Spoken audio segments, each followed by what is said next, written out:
নমস্কার, আমাদের YouTube channel গালভরা গপ্পে আপনাদেরকে স্বাগত। বাংলা সাহিত্যের বিভিন্ন সময়ের সাহিত্যিকদের রচনা দিয়ে সাজানো আমাদের এই চ্যানেল। আজ আমাদের নিবেদন লেখক বিভূতিভূষণ বন্দ্যোপাধ্যায়ের লেখা গল্প বায়ুরোগ। শুনতে থাকুন গল্পটি। কেমন লাগলো জানাবেন কমেন্ট করে। ভালো লাগলে লাইক করবেন, শেয়ার করবেন বন্ধুদের সাথে, আর চ্যানেলটা সাবস্ক্রাইব করবার অনুরোধ রইল। হাঁসখালি থেকে গোয়ারি কৃষ্ণনগর পর্যন্ত যে রাস্তা চলে গিয়েছে, ওই রাস্তা বেয়ে যাচ্ছিলাম আমার এক আত্মীয়ের বাড়ি।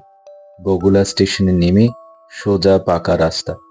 দুপুরের পর একাই হেঁটে চলেছি। পথে বড় একটা লোকজন নেই। বৃষ্টির দিন, আকাশ মেঘান্ধকার, জলো হাওয়া বইছে। রাস্তার দুধারের বড় বড় গাছ থেকে টুপটাপ জল পড়ছে। দিনটা ঠান্ডা, রাস্তা হাঁটবার পক্ষে উপযুক্ত দিনই বটে। ডোমচিতি গোয়ালবাগি ছাড়িয়েছি। রাস্তার দুধারে ঘন বন বাগান। আরো 8-10 মাইল রাস্তা যেতে হবে। একটা বাঁধানো সাঁকোর ওপর বিশ্রাম করব বলে বসেছি। এমন সময় আর একজন পথ চলতি লোক এসে আমার সামনের সাঁকোটাতে বসলো। খানিকটা বসে সে আমার দিকে একবার চাইলে, তারপর একটু সংকোচের সুরে বললে, বাবু, আপনার কাছে দেশলাই আছে? তারপর দেশলাই নিয়ে বললে, আমার সঙ্গে তামাক আছে, একটু তামাক সাজবো, খাবেন? বললুম, না, দরকার নেই, আমি। লোকটা যেন দুঃখিত হলো। বললে, না না বাবু, খান না, আমি নিজে সেজে দিচ্ছি। এমন সুরে বললে যে আমার জন্য তামাক না সাজতে পেয়ে তার মনে যেন সুখ নেই। একটু অবাক হয়ে দেখলুম ওর দিকে। চিনিনে শুনিনে কোনো কালে আমি তামাক খাই না খাই তাতে ওর কি আসে যায়। অগত্যা বললুম, সাজো। এইবার তাকে ভালো করে দেখলুম। বয়স 30-এর মধ্যে, মুখশ্রী কাঁচা, লম্বা লম্বা চুল, গায়ে একটা খাকির শার্ট। কিন্তু ওর চোখ দুটো এত শান্ত ও এত নিরীহ যে দেখলেই তার উপর কোনো সন্দেহ বা অবিশ্বাস আসে না। একটা ভাঙা ছাতি আর একটা বোঁচকা ওর সম্বল। ধরন ধারণে নিছক খাঁটি ভবঘুরে। দুজনে একদিকেই পথ চলতে আরম্ভ করলুম। তারপর থেকে মামুদপুরের বাজারে এসে সন্ধ্যা হয়ে এলো। একটি মুদির দোকানে রাত্রের জন্য আশ্রয় নিলুম দুজনেই। কারণ সবাই বললে এখন দুর্ভিক্ষের সময়, সন্ধ্যার পরে পথে হাঁটা মোটেই নিরাপদ নয়। অনেক সময় সামান্য পয়সার জন্যে মানুষ খুন করছে। আমার সঙ্গীর সঙ্গে ইতিমধ্যে আমার বেশ আলাপ পরিচয় হয়ে গিয়েছে। সে ব্রাহ্মণের ছেলে। নদিয়া জেলাতেই কোনো গ্রামে বাড়ি তার। সংসারে কেউ নেই। দেশে দেশে ঘুরে বেড়ায়। বছর খানেক পথে বিপথে ঘুরবার পরে সম্প্রতি নিজের গ্রামে ফিরে যাচ্ছে। একটা স্বভাব দেখলুম তার।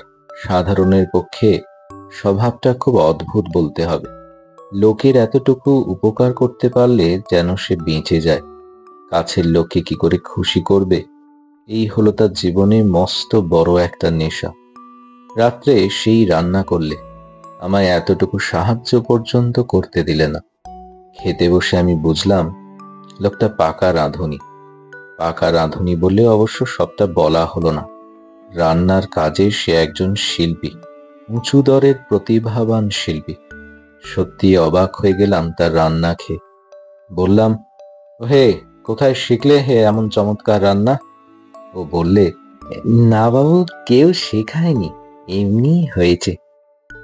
তুমি কলকাতা কি অন্য কোথাও মোটা মাইনের চাকুরি পেতে পারো হে রান্নার কাজে। ধরো কোনো বড় লোকের বাড়িতে। এরকম করে বেড়াও কেন?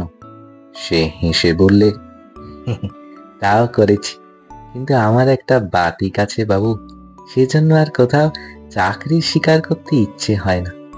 সে কথাটা খুলেই বলি, তবে সেটাকে একরকম রোগও বলতে পারেন, হয়তোবা বায়ু রোগ। আমি ম্যাট্রিক পাশ করে ভেবেছিলাম আরো পড়ব, কিন্তু অবস্থা খারাপ ছিল বলে পড়ার খরচ চালানো গেল না, সুতরাং ছেড়ে দিতে হলো। তারপর চাকরির সন্ধানে বেরোই। সিংভূম জেলার একটা পাহাড়ে ও জঙ্গলাকীর্ণ জায়গায় ওই খনি সংক্রান্ত কি জরিপ হচ্ছে। ঘুরতে ঘুরতে সেখানে গিয়ে জুটলাম। মস্ত বড় বড় মাঠে অনেকগুলো তাঁবু পড়েছে, অনেক লোক। আমি একজন ওভারশিয়ারের তাঁবুতে রাঁধুনি চাকরি পেয়ে গেলাম।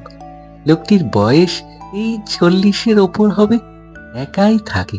একটা ছোকরা চাকর ছিল, আমি যাবার পরে তাকে জবাব দিয়ে দিলে।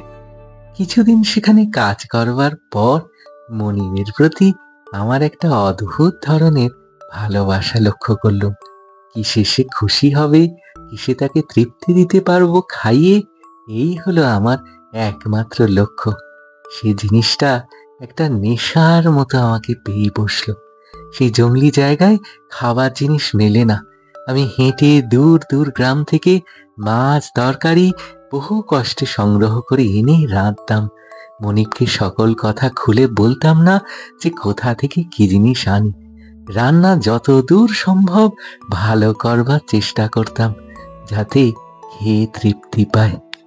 লোকটা যে ভালো লোক ছিল তা নয়, মাইনে বাকি ফেলতে লাগলো।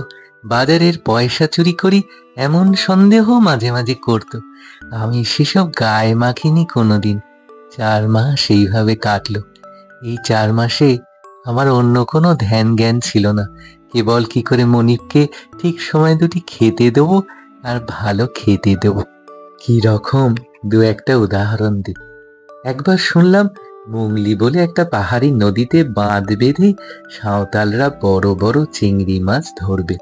মাছ জিনিসটা ও দেশে বড় দুর্লভ বস্তু, টাকা পয়সা ফেললেই পাবার যে ও নেই।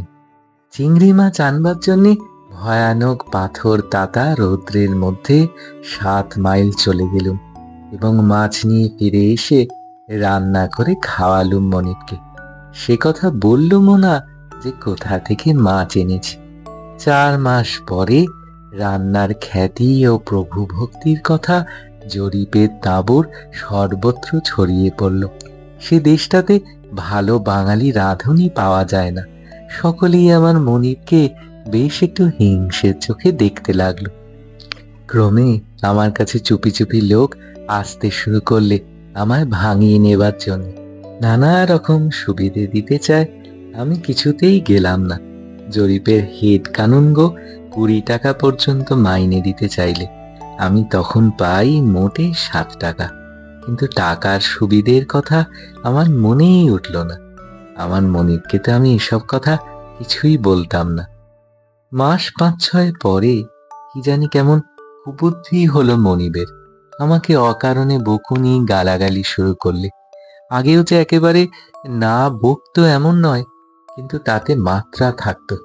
পুরনো হওয়াতে মনিব বোধহয় ভাবতে লাগলো আমার আর যাবার জায়গা নেই। কাজেই কারণে অকারণে গালমন্দ ক্রমেই মাত্রা ছাড়িয়ে উঠতে লাগলো। একদিন মনিব আমায় ডেকে বললেন, শোনো এদিকে, আলুতে বালি দিয়ে রাখুনি কেন? সব যে কল বেরিয়ে নষ্ট হয়ে গিয়েছে। সন্ধ্যার কিছু আগে আমি 1/2 মাইল দূরবর্তী দোকান থেকে সবে মাত্র তেল মশলা কিনে ফিরে এসেছি। বললাম, বালি তো দেওয়াই ছিল। বর্ষাকালে বালি দিলেও কি কল বেরোনো সামলানো যায় বাবু? মনিব হঠাৎ চটে উঠে বললে, কি পাজি রাস্কেল, আমার সঙ্গে মুখোমুখি উত্তর! বলেই আমাকে মারলে 2টো চড়। তারপর গটগট করে বাইরে চলে গেল। আমার হাত থেকে তেলের বোতল পড়ে চুরমার হয়ে গেল। মারের চোটে ও অপমানে কান লাল হয়ে উঠল। সেখানে বসে পড়লুম। অনেকক্ষণ শূন্য দৃষ্টিতে চেয়ে বসে রইলুম। কিন্তু শুনলে আপনি আশ্চর্য হবেন, আমিও তখন আশ্চর্য হয়ে গিয়েছিলাম যে মনিবের ওপর রাগের পরিবর্তে আমার উল্টে একটা করুণার উদ্রেক হলো।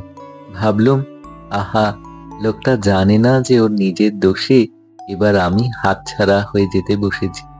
হেড কানুনগোর তাঁবুতে খবর পাঠানোর অপেক্ষা মাত্র। কানুনগোর সঙ্গে যে আমার মনিবের সদ্ভাব নেই তাও সবাই জানে। খেয়েও কাল থেকে হাত পুড়িয়ে রেঁধে এখানে আর বাঙালি রাঁধুনি মিলছে না। এই কথা যতই ভাবি ততই ওর ওপর করুণা ও অনুকম্পা গভীর হয়ে ওঠে।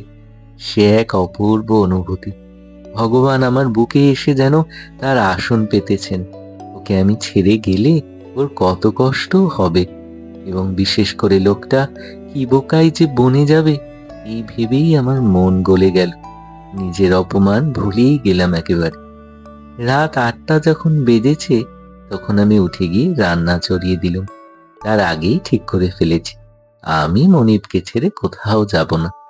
ঘোড়ার সহিসটা কিন্তু আড়াল থেকে আমার মার খাওয়াটা দেখেছিল। সে গিয়ে সবাইকে গল্প করেছে। ফলে সকাল থেকে এক হেড কানুনগোর কাছ থেকেই আমার কাছে 5 বার লোক এলো আমাকে ভাঙিয়ে নিতে। 3-4 দিন ধরে তারা সবাই আমাকে বিরক্ত করে মারলে। মনিব কাজে বেরিয়ে গেলেই তারা আসে, হেড কানুনগোর লোক, আরো কত লোক, কত রকম লোভ দেখায়, মনিবের বিরুদ্ধে আমায় রাগিয়ে তোলবার চেষ্টা করে। হেড কানুনগো বাবুর সঙ্গে একদিন পথে দেখা। তিনি ঘোড়ায় চেপে কাজে বেরিয়েছিলেন। আমাকে দেখে বললেন, ও হে শোনো, আমার লোক তোমার কাছে গিয়েছিল। বললুম, আগে হ্যাঁ। তা তুমি আসতে রাজি হও না কেন? শুনলাম সেদিন তোমায় মেরেছে। ছি ছি, কি বলে তুমি সেখানকার ভাত এখনো মুখে তুলছো? চলে এসো বেলা থেকেই, আমার ওখানে চলে এসো। কি বলো? আমি বড় বিপদে পড়ে গেলুম। স্বয়ং হেড কানুনগো বাবু, তাকে না বলি বা কি করে? এ তো আর উড়ে চাকর বা আটদালির দল নয়। হঠাৎ একটা বুদ্ধি মাথায় এলো। বললুম, হুজুর, আজই যাব আপনার ওখানে। দেখুন না, মিছিমিছি সেদিন অমনি মার দিলেন। কি হয়েছিল? কি হয়েছিল ওখানে? কিচ্ছু না, ওর সোনার বোতামের সেটটা আমি মেঝেতে কুড়িয়ে পাই, পেয়ে নিজের বাক্সে তুলে রাখি। ভেবেছিলাম এলে দিয়ে দেব। তারপর আর মনে নেই সন্ধেবেলা। উনি এদিকে পরদিন সকালে বোতাম হারিয়েছে বলে খুব তোলপাড় করছেন বাসায়। আমি তখন গিয়েছি দোকানে। সে সময় উনি আমার তোরঙ্গটা খুঁজে বোতাম দেখতে পেয়েছেন সেইখানে। তাই আমি দোকান থেকে আসতেই বললেন, রাস্কেল, চুরি করে রেখেছিলি বোতাম তোর বাক্সে? এই বলেই মার দিলেন। কিন্তু হুজুর, বাস্তবিকে আমি চুরির মতলবে? কানুনগোর মুখের ভাব ক্রমশ পরিবর্তিত হতে লাগলো। ঘুঘু লোক বেশ বুঝলেন আমি চুরির মতলবেই সোনার বোতাম তোরঙ্গে রেখেছিলাম। এমন লোককে কে বাসায় স্থান দেবে? তিনি হুহা তা বটে বলতে বলতেই সরে পড়লেন। চতুর্দিকে রাষ্ট্র হয়ে গেল। 2-1 দিনের মধ্যেই যে আমি মনিবের সোনার বোতাম লুকিয়ে রেখেছিলাম, তাই ধরা পড়াতে মার খেয়েছি। আর আমাকে কেউ ভাঙচি দিতে আসে না। জেনে শুনে চোরকে কে কাছে রাখতে চায়?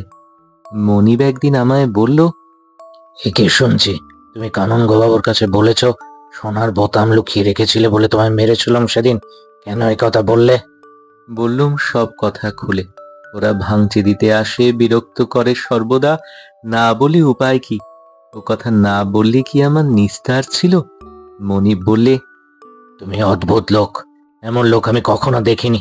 আমায় ছেড়ে যেতে হবে বলে নিজের নামে নিজেই একটা মিথ্যা অপবাদ রটালে। এ তো নিজের ভাই করে না, ছেলেও করে না। তুমি রাঁধুনির কাজ করো না, সাধারণ লোক নও তুমি।